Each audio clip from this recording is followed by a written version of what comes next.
Hi, Goddess of Love here again. Kamusta kayo dyan mga goddess ko? So, another reading na naman tayo today for the fire signs, Aries, Leo, and Sag, no? So, kamusta kayo dyan mga fire signs natin? So, let's see what's the situation, no, sa inyo ng iyong person, no? Whoever it is na nasa isip mo right now, no, mga fire signs natin, right? And of course, self-care advice for you this week, no, this coming week, no, and last is message or advice from the universe, no. So let's start with you, Aries, no. So kamusta ka dyan, Aries, no? So let's see anong sitwasyon meron kayo ng iyong person, no, right now, whoever it is, no, na nasa isip mo, mga Aries natin. So let's see anong sitwasyon meron. So, kuha tayo ng 3 cards for you, mga Aries. 3 cards for Aries, please. So, 1, 2, and 3. So, tignan natin what's the mess or sitwasyon nyo ng person mo right now. So, you have this, please forgive me, no? So, may humihingi ng tawad rito na mga Aries, no? So, maybe ang person mo or ikaw ito, no? So, again, pwedeng vice versa tayo, ano, right? So, may nanghihingi ng forgiveness, no? Something like that, no? So, what else? I love you, no? So, fire sign, no? So, no, ang person mo, sabi talaga, no, ikaw talaga, no, I love you, no, so mahal ka ng tao na ito, no, so nanghihingi siya ng sorry, no, maybe may nagawa ito sa'yo, no, so what else? Or again, no, pwede magkabaliktad talaga, maybe ikaw to, fire sign, na nagsasabi ng I love you, no, sa person mo, no, so ikaw yung nanghihingi ng tawad, no, something like that, and this time, I will be honest and will change for the better, no? So, no, meron ditong nagsisinungaling, no, mga fire sign. I mean, Aries, no? So, no, merong nagsinungaling sa inyo, no?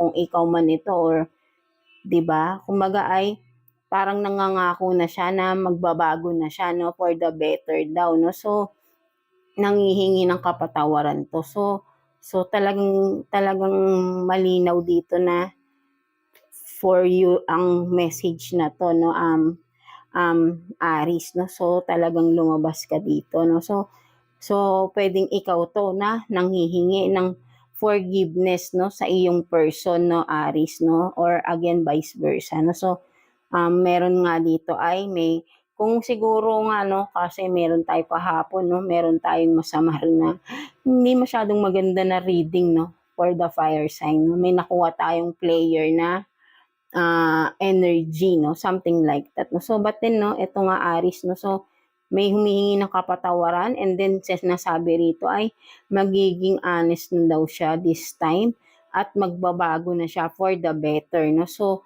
mahal ka ng tao na to or ikaw mahal mo yung person mo, no. So nanghihingi ka ng tawad sa person mo or yung person mo nanghingi ng tawad, right? So I think siya. So no, kung ikaw lang naman din nakakaalam nito, Aries, no, kung ano man tong nagawa ng person mo na kasalanan, right? So ikaw lang din ang makakapag-decide, no, na kung ipapatawarin. So walang masama, no, kung kailangan din talaga nating magpatawad kasi nagpapabigat rin yan sa atin, no. So kailangan din nating magpatawad. So inulit ko lang. Hindi, kasi nga, nagpapabigat rin sa atin yan Ano rin, burden din sa atin yung meron tayong hinanakit sa isang tao, right? So, pwede naman nating kalimutan na lang pagpatawarin natin yung taong mga nakagawa sa atin ng kasalanan, right? And then, kung hindi mo na rin kayang balikan, then, it's okay, di ba? At least, gagaan yung pakiramdam mo na kung papatawarin mo siya, no? Papatawarin mo siya kahit hindi naman kayo magkabalikan, but then patawarin mo kasi ikaw din ang mahihirapan. Parehas kayong mahihirapan, right? So, kailangan natin magpatawad. Hindi habang buhay nating dadalhin yung hinanakit natin sa isang tao. I-release natin yan kasi tayo ang magsasuffer, no? Magsasuffer talaga tayo, parang mapupuno ng galit yung puso natin. So tanggalin natin yung mga negativity sa atin, right? 'Di ba? Negativity sa atin. So para makausad tayo, no? Something like that. So you need to forgive, no, sa mga taong nakagawa ng kasalanan. And also ikaw, kailangan mo ring humingi ng tawad, no, sa para maging accountable ka naman din sa mga naging kasalanan mo. Hindi yung parang tatalikuran mo na lang din kapag may nagawa kang kasalanan, no? Something like that, no, mga Aries. So, give and take lang naman din tayo rito, no? So, yeah. So, ayun lang naman yung nakikita ko dito. So, tingnan naman natin what's the self-care advice for you, Aries, no, this week. So, yan, no, self-care advice for you this coming week, no, mga Aries, no. So, kuha tayo ng one card for you, Aries. Self-care advice for you this week and this coming week. So, you have this meditate, no, so you have to meditate daw, no, next week, no, mga Aries, no. So this is your self-care advice, no. So maybe ay yun nga, no, para rin makarelax ka, no, meditation, yoga, no, or do some exercises, no, something like that, no, under the sun, no. Maybe labas-labas ka rin with the nature, no. So feel the nature, feel the air in the nature, no, something like that. So the air, no, so maybe you are dealing with an air sign, no. So kasi bigla ako naghanggit air, no. So yan, no, that's it for you, mga Aries, no. So sinasabi sa iyo dito ay mag-meditate ka, no. So next week, no, so para rin ma-release mo na rin yung mga burdens, no, something like that, no. So tignan naman natin what's the message or advice for you ni universe, no, mga fire sign, Aries, no. So tignan natin message or advice for you ni universe, Aries. So kuha tayo ng one card here for you, Aries. So yeah, message or advice from universe, no, Aries. So what is this? So, 'di ba, confession, 'di ba, magkakaduktong lang talaga, no. So maybe ikaw 'yun, no, Aries, no. You have to confess din, no. Kailangan mo na ring humingi ng kapatawaran sa mga nagawan mo ng kasalanan. Kasi nga sabi ko sa iyo nagpapabigat 'yan, 'di ba? So ikaw 'to, kailangan mo siguro ay you have to confess, no, to someone, no, at humingi ng kapatawaran, no, something like that. Siguro dun nga sa person mo na nagawan mo ng kasalanan. So walang masama na humingi ng forgiveness, no, to confess your sins, no, yung mga kasalanan na gawa mo sa person mo, no, i-confess mo daw, sabi sa iyo ni universe, no. Ito yung message sa iyo ni universe, no. I-confess mo na lahat-lahat ng nagawa mong kasalanan. So you can release those, no. Kasi kahit gusto mong magbago, kung nandiyan pa rin yan, kasi hindi mo siya nare-release, Aries, no, right? Kasi nandiyan pa rin siya, no, kahit sabihin mo na gusto mong magbago, but then kung hindi mo kayang humingi ng tawad, mag-sorry sa nagawan mo ng kasalanan, nandiyan pa rin yung pain, kasi pain na yan, 'di ba, na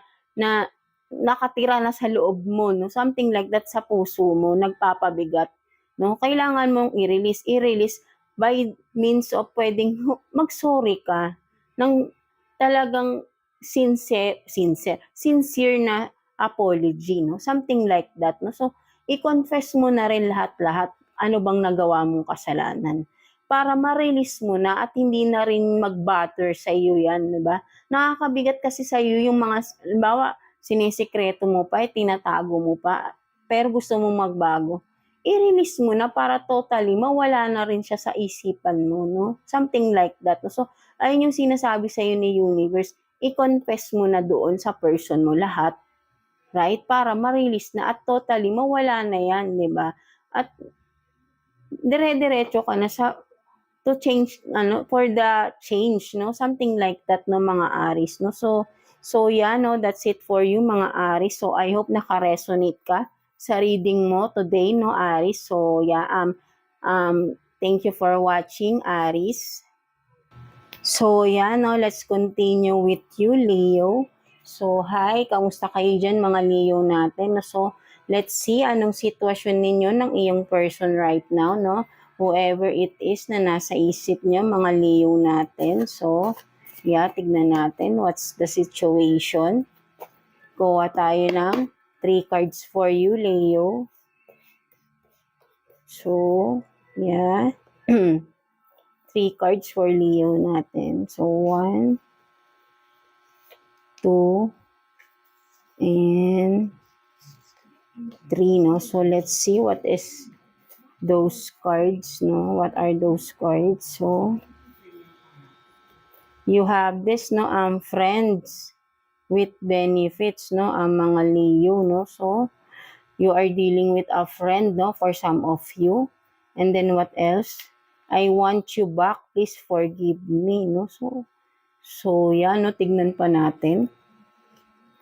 I cheated, it's normal, no? So, meron dito, no? So, maybe tong friend mo na ito, no, mga Leo natin, baka kasi nga parang may mutual understanding kayo nito, no? That's why, no? Kaya merong nangyayari, no? Something like that, no? But then parang friends din kayo, no? Something like that, no? But then siguro ay nahuli mo rin to, nalaman mo na ginagawa rin niya sa iba, no? Something like that, no? So, nasaktan ka, no? That's why, no? Para sa'yo, cheating na yung ginawa niya. And then, sinabi niya parang normal lang kasi nga parang wala naman kayong label, no? Label, no, mga Leo, no? So, kaya parang sa kanya, normal lang yun, hindi cheating yun kasi nga ay wala kayong relasyon, no? Something like that, no? So, ayun nga siguro ang naging rason niya before nung kinonfront mo siya regarding that, no? So, kaya nasaktan ka rito at hindi ka na nagpatuloy pa dito sa friend mo na ito, no? So, kumbaga ay hindi natuloy na yung kumbaga dapat ay siguro magkakaroon na kayo ng relationship officially, but then hindi natuloy, no? Kasi nga nagkaroon ng conflict sa inyong dalawa, no? Something like that, no? So, kumbaga, friends with benefits siya to everyone, no? Something like that, no? So just take what's resonate, no, mga Leo. So, kayo lang din naman nakakaalam niyan, no? So, but then ito, no, I want you back, no? Please forgive me, no? So, humihingi siya ng tawad, no? So, siguro na-realize niya ikaw talaga ang gusto niya, no? But then, nasa sayo yan, Leo, kung tatanggapin mo pa rin siya, no? That's why, no? So, ikaw pa rin ang magde-decide kasi ikaw ang mas nakakaalam ng naging sitwasyon nyo. 'Di ba? Maybe may iba pang nangyari, no? Something like that. So, kailangan mo pa rin magdesisyon ng mas maayos, right? Kasi kung babalik itong tao na ito, no? Right? No? So, yeah, that's it for you, no? So, you have to decide kumbaga lang maayos, no? Something like that, no? So natutumba kayo, Leo, no? So, 'di ba, no? And then tingnan naman natin what's your self-care advice for you this week, no, mga Leo natin, no? This coming week, right? So, kuha tayo ng 1 card for you, Leo. 1 card for Leo natin. So, yeah, that's it, no? Tingnan natin ano 'yan. So, you have this, look to the stars, no? So, for some of you, no, Leo, no? So, ito yung inyong self-care, no? So, maybe ay at night, no, nakaka-relax kayo, mare-relax kayo, tingin kayo sa stars, no? Literally, no? So, maybe medyo creative din ang inyong mind, no? With the moon, no? Kung makikita mo rito, no?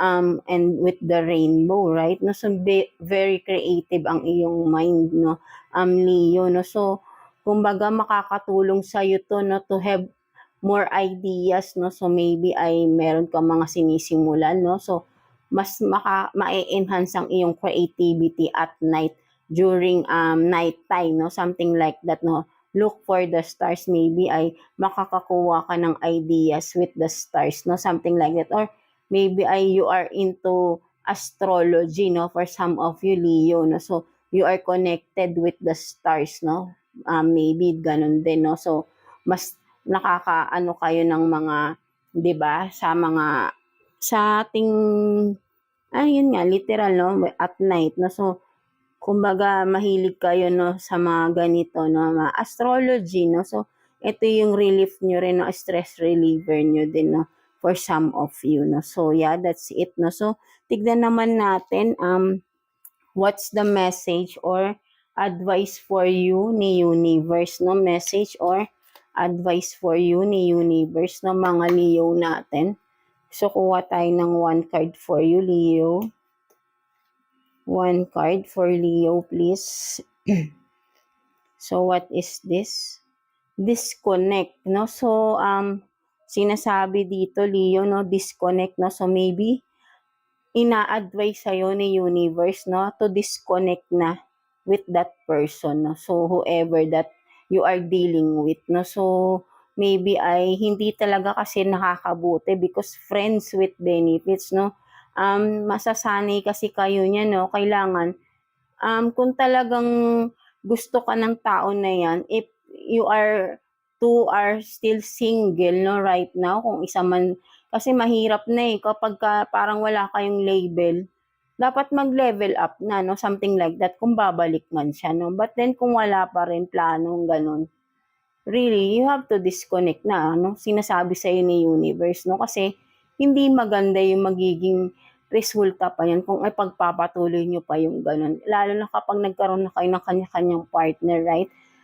Cheating na yung tawag doon kasi hindi nyo maiiwasan magkikita kayo. So, right now, mag-disconnect ka na sa kanya, Leo. No? So, hindi makakabuti sa'yo na ipagpatuloy pa yung ganong relasyon. No? Something like that. No? So, you have to respect din yourself. No? Ayun yung sinasabi sa'yo ni universe, di ba?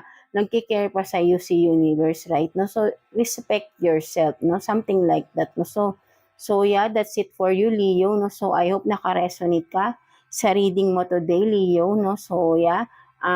Thank you for watching, Leo. So, yeah, no, let's continue with you, Sagittarius. So, kamusta kayo dyan, mga Sag natin? So, anong sitwasyon meron sa inyo ng person mo right now, mga Sag? Sag, no? Sagittarius. So, let's see anong sitwasyon meron, no?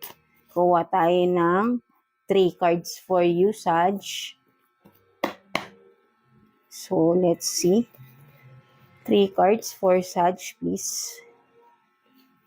So, 1, 2. So, let's see.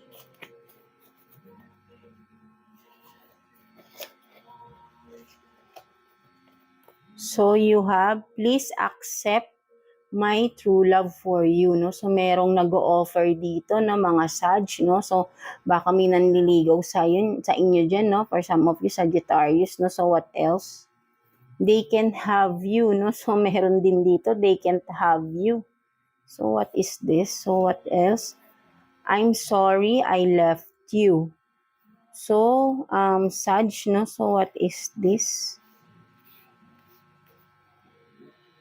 May nang ghost sa inyo, no, mga Sag, no? Merong ghosting na nangyari dito, no?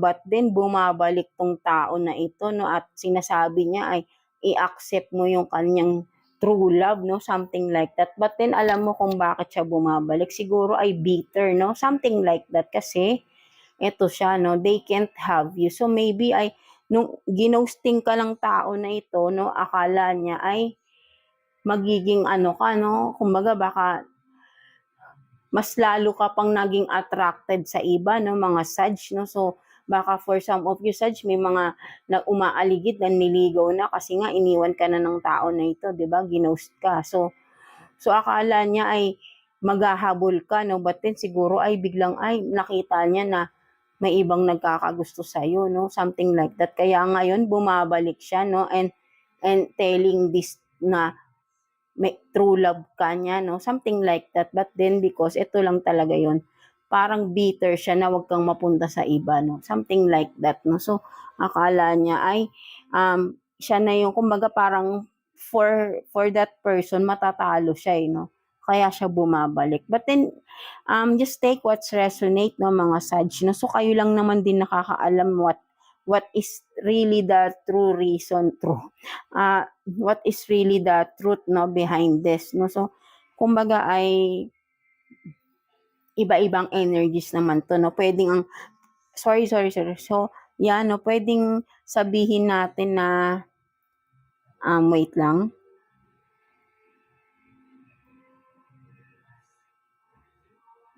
So, yan, no, mga Sag, no? So, pwedeng sabihin natin, this is a new person, no? Yung nanliligaw sa inyong bago, no? Something like that, no? So, and then, your past person na nang ghost sa'yo ay bitter, no? Baka may gagawin to, para yun nga, baka babalik para lang hindi ka mapunta sa iba, no? Something like that, no? So just take, what's resonate for you, no, mga Sag, no? So, yeah, that's it for you, mga Sagittarius, no? So, ay, sorry pala, no? So, hindi pa pala tayo tapos. So, tignan naman natin. Nakaantok na eh, no? So, yeah, tignan naman natin what's your self-care advice, no, for this coming week, no, mga Sag na biglang nagpaalam. Nagmamadali na, no? So, it's almost 3, no? 3:30 a.m. na. So, yeah. So, let's see. What's the self-care advice for you this coming week, no, mga Sag natin? So, kuha tayo ng 1 card for you, Sag. 1 card for Sag. So, yeah, what is this? So, you have this, no, aromatherapy, no? So, yan, no, ito yung self-care advice for you, mga Sag, no, for this coming week, no? So, maybe you need to, smell something nice, no? Para mas marirelip yung iyong inner self, no? Something like that, no? Ang iyong sarili, ang iyong body, no? Hindi ba yan? With ganyan, di ba? Ano ba yung mga humidifier, no? Something like that, no? So, yung makakapag-relax sa inyo, no? Mga incense na may mga, na may mga mabangong smell, no? Something like that, no? So, anything, no, na makakapag-relax. Kasi nakaka-relax din yung nakakaamoy tayo ng something na mabango, no? Something like that, no? So, ito yung self-care advice mo, no? For this week, no? So, gawin mo yan lalo na kapag nai-stress ka, no, mga Sag, no. So, yan, no, ito yung iyong advice, no, self-care advice this coming week, no, Sag. So, let's see naman, no, what's the advice naman or message for you ni universe, no, mga Sagittarius natin. So, kuha tayo ng 1 card for you, no, 1 card for you, Sag, no, for the advice, no, ni universe for you.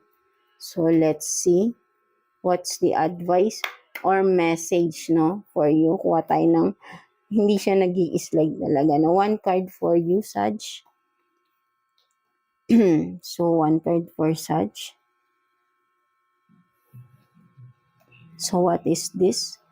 So, big changes, no. So, sinasabi sa'yo ni universe, no, message sa'yo is to be ready, no, for some big changes na mangyayari sa buhay mo, no. Maybe for some of you, Sag, ay may mga goals kayo na matagal nyo nang wino-workout or dreams na makukuha nyo na rin, no. Something like that. Big changes, no. Opportunities, no. Something like that, no, mga Sag. Kung makikita mo rito, may dab rito si universe yan, right, no? May magagrant kang mga wishes, no, for some of you, Sag, no? So, napakaganda, no? So, parang ito yung pinakamagandang nakuha ko ngayon, no, mga Sag, no? So, ang message sa'yo ay expect big changes sa buhay mo, mga Sagittarius, no? So, there will be a big, something big will happen, no? And will change your life, no, for some of you. So, napakaganda nito, no. So, kumbaga ay super, no, talagang ginaguide kayo dito ni universe, no. So, just go with the flow and continue whatever you are doing right now, Sag, because for sure, you are in the right path right now, no. So, just, no, and don't keep, keep your strong faith kay God, no, kay universe, kay Lord Jesus Christ, no. Lagi ka lang magdadasal, no, para ay you are still in alignment, no. So, and then continue whatever you are doing, no, mga Sag, no. So, nagbubunga na yung iyong mga seeds, no, something like that. So, this is a good news for you, no, mga Sag. So whatever it is, no, so maybe sa career, sa family nyo, matatapos na yung mga problema, there is really a big changes na mangyayari na. So, kumbaga, be ready na rin to embrace these changes, no? Beautiful changes, no? So, for you mga Sag, no? So, yeah, that's it for you mga Sagittarius natin. So, I hope naka-resonate kayo sa reading natin today for you, Sag, no? So, yeah, thank you for watching Sagittarius and overall sa inyo mga fire signs, no? So, Aries, Leo, and Sagittarius, no? So, always pray and naniwala lang kayo sa sarili nyo na walang imposible. Basta maniniwala kayo, lahat mangyayari, no? Something like that. And keep your strong faith kay God, 'di ba? Kasi with God nothing is impossible, right? No? So, na kay God lang naman talaga kung makikita niya tayo na naniniwala tayo sa kanya. Walang imposible. Kung anong gusto mo mangyayari at mangyayari yan. Basta maniniwala ka lang, no? Kasi ako, nangyari na sa akin yun, no? Something like that, Sag, no? So, I can prove that, no? So, yeah. So, yeah, that's it, no? And of course, maniwala kayo sa sarili nyo, no? Pinaka-importante yun, na kaya nyo, whatever it is, no? Ano pa man kaharapin nyo, alam nyo sa sarili nyo, malalagpasan niyo yan, no? Something like that, no? So, yeah, that's it for you, mga fire sign, no? So, God bless you all and thank you for watching, fire signs.